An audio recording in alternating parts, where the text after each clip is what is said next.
Alright, this is going to be War of the Worlds. This is a new game, just came out, designed by Bill Banks, and it is included in the first issue of the new Ares magazine, which is here. I kickstarted this.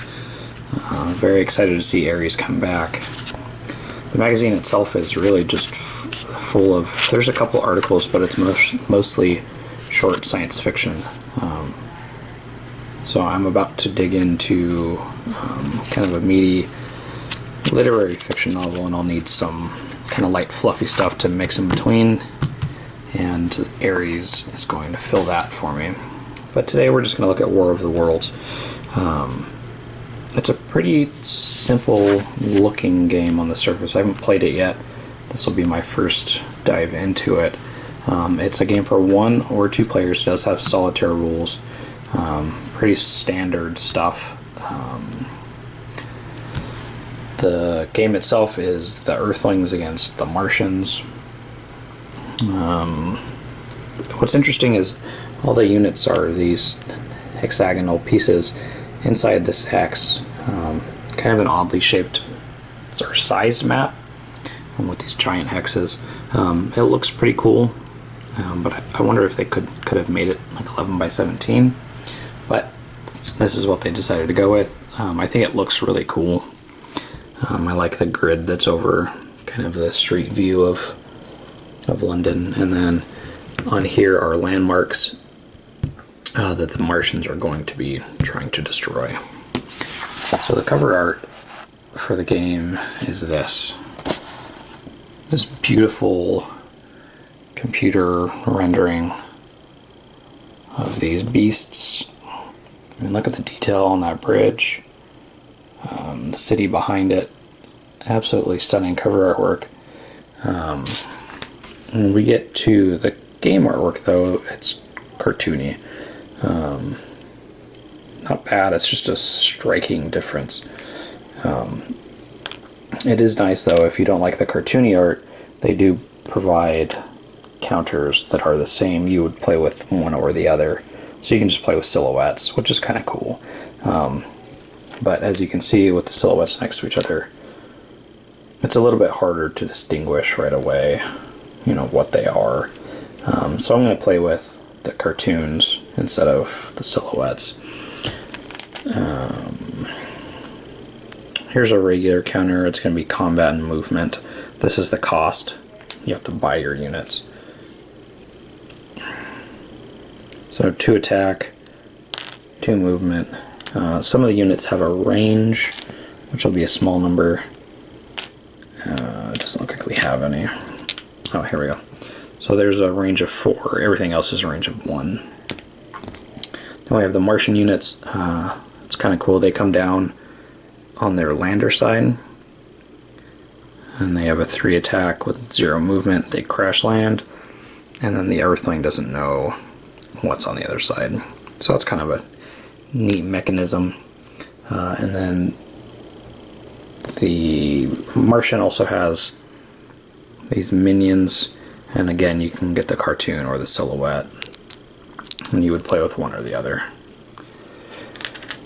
When you're playing opposed, you have these objective counters that the player will choose what kind of victory they're going for, between basically destroying things, leveling the city, abducting the heroine who was there. Kind of classic 50s sci-fi trope there. Now we might call it sexist, but it was a different time. Colonize or peace, and that's an interesting one. If that's your objective, and you have, so you buy the envoy, if the Earthling attacks first, the Martian wins automatically. So that's kind of a neat game breaker. The game lasts for 12 turns, and then I believe if the Martians don't gain victory, then the Earthlings win. Yep. So the one thing with the solo game because we're not going to play with objective markers. But it doesn't say how victory works. So that's something I'll have to dig a little bit deeper into. The rules for a magazine game, they're actually pretty good. There were a couple things that I think maybe weren't right just off the bat, which is fine. The one thing that I'm not a huge fan of is the rules are very silly, and I'm not a very silly guy. So, like, as it's talking about what the units are, there's walkers, stomp, stomp, stomp. Saucers, weaker than walkers, but flying is cool. Death ray, zap. I mean, it's stuff like that, and it's throughout the rules. And it's a little bit distracting. Fresh coffee gets brought up a couple times.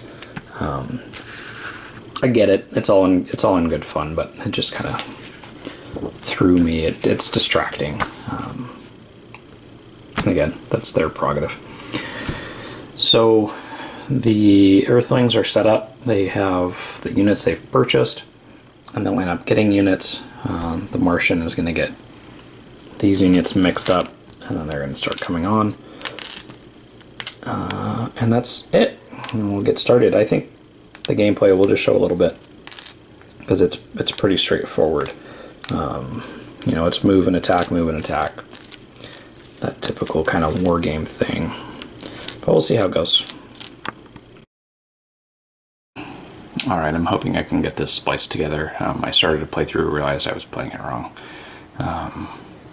One thing to note that's important is when the Martians attack, if they clear the hex, they get to advance into it. Just the Martians. Just Martian walkers. So that is important, because the Martians weren't able to get around fast enough. So that will be something that they need.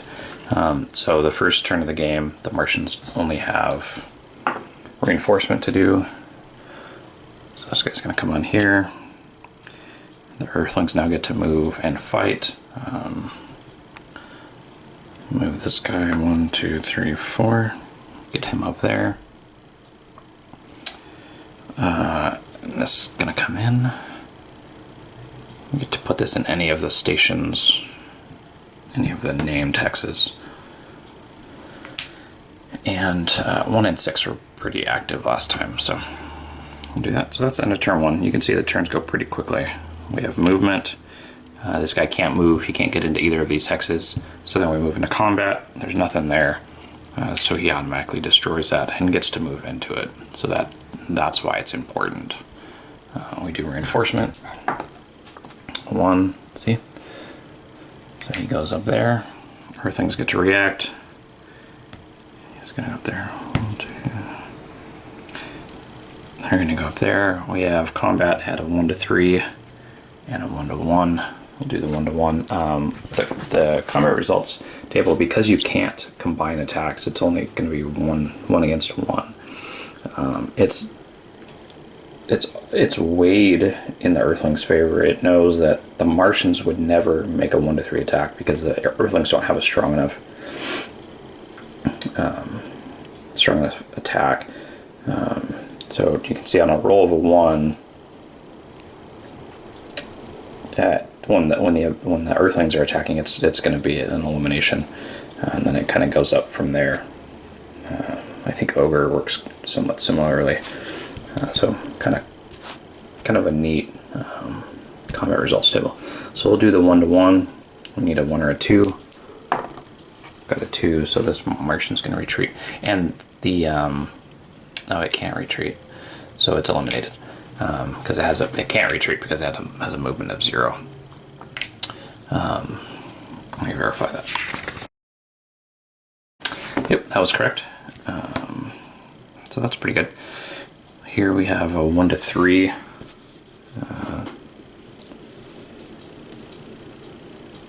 That's interesting. It's a desperate attack, and it's almost better. Oh, that's interesting.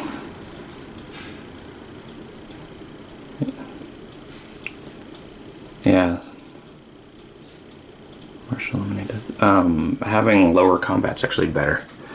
I don't think the rules mention that, but for the Earthlings, having lower combat's better. You can see a 1-3 has a better chance of eliminating or hitting than. Huh, that's cool. So 1-3, 3 Martian retreats, and this guy can retreat. No reinforcements for the Earthlings this turn, and we continue.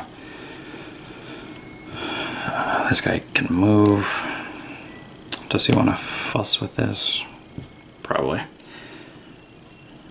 So we'll do combat here. This is going to be 3-1. 3 Earthling eliminated. So it cleared it. There's nothing there. Goes into rubble. And reinforcement is going to be a 4. Down here, the Martians do want to get down here because they want to get those wiped out and then move up. So I'll come back as the game goes along, but you kind of get the feel. Very, very quick turns, movement, combat, reinforcement. Both sides are pretty straightforward. For this, the solo rules don't give a victory condition for the Martians, so I'm just playing that it's trying to wipe these out, and the Earthlings are stopping them. Pretty fun. It's quick enough. You could probably play this game, even opposed, in 30 or 40 minutes, which is kind of nice. So we'll come back in a little bit. We are just about halfway through, heading into turn 6. The Martians are making their way across the map, destroying some stations. The advance after combat rule is always very important, but especially important in this game because the Martians need it to move faster. Otherwise, they're really kind of hamstrung trying to get around. Playing it correctly actually makes it a lot more balanced, which, go figure. So the Earthlings are having trouble keeping guys alive. 2 dead units, 1 from an attack that they instigated, which is always a bummer. And the Martians are faring pretty well in their dice rolls. So we will keep going. It's the halfway mark with 1, 2, 3 of however many stations dead. So they're on their way, and they get another unit every turn. So the Earthlings are going to have to dig in and make a fight for it. We're on turn 9. Just going into turn 9, the Earthlings only have 3 city hexes left. It seems like the Martians are making pretty good headway, but a lot of the die rolls are going way in their favor. I feel like the game's actually more balanced than I was expecting, which is kind of cool to see in a game like this that's, just part of a magazine. So we'll continue here. The Martians are going to get to move. No, nobody's really moving. Oh, this guy can move. 1, 2, 3, 4. We'll do combat. We have this guy destroying that hex, this guy destroying this hex. That guy should have moved during movement. He destroys this hex. So everyone moved. We'll do this combat, which is going to be 3-1, 1-3. The Martians actually don't want to do that. It's only going to be bad for the Martians. So the saucer, I don't know.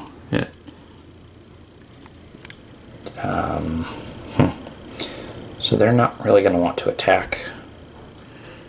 I guess the warship, maybe that's what they want to attack.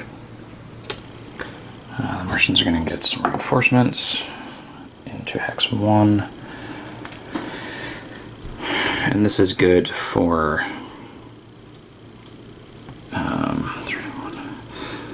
This is good for the Earthlings. They probably don't want to do anything right now. They're just going to move straight into reinforcements so that they can put this guy here.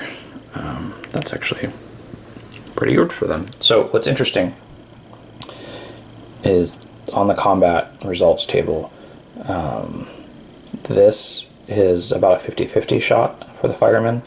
If they're being attacked, it's a 50-50 shot.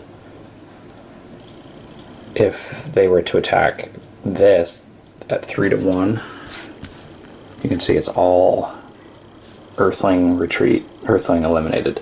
Same thing the other way around. If the saucer attacks here, they're at 3 to 1, or they're at 1 to 3 rather. Martian eliminated, Martian retreat. So the way it's weighted, it really makes it important to figure out where you're getting attacked or where you want to attack. So this guy attacking is always going to be at either 1 to 3 or 1 in a million, and that's always a good shot when you're attacking as the Earthling. So I guess the justification is there. They're kind of combining together and finding their fighting spirit. So this guy has a range of 6 with a 2. He doesn't need their range right now because they're pretty much surrounded. I wonder if I should have done this attack.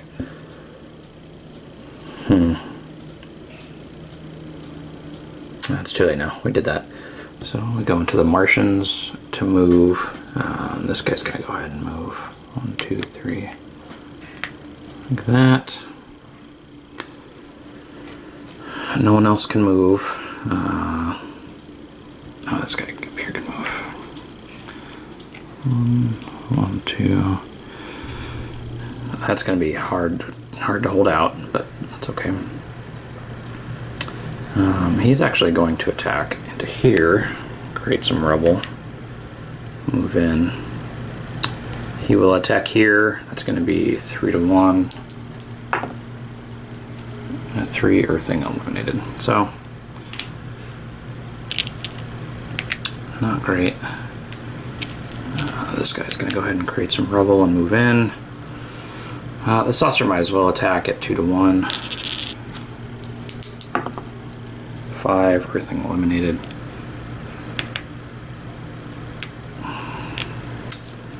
So the firemen are left defending the city. It's their turn to go after reinforcement, which comes in down here. They might as well attack at a 1 to 1. That is bad for them. Earthing eliminated. That's going to be game over. So they lasted until turn 11, which was pretty good. The flow of the game felt pretty good. The Earthlings, I think, didn't dig in quite enough. Yeah, so this would have taken one more turn. I did that early, but the game's over. There's no more Earthlings on the map, so that's going to do it. So way more balanced than I thought my first time through. That small rule of advancing is obviously pretty huge. The game is way more balanced than I would have expected. I do like the silhouette artwork a lot more than the cartoon artwork. Reading the magazine now, it seems like this was part of the Kickstarter. That these are based on people. So some of them, maybe not the Martian ones, but the Earthling characters are based on Kickstarter backers. So that's kind of cool. And I guess that's it. Pretty fun game, especially for this footprint. The size of the map is an odd shape, and these hexes, but it looks pretty cool on the table, having those big hexes and the stuff right in the middle. So that's War of the Worlds by One Small Step Games, as part of Ares magazine.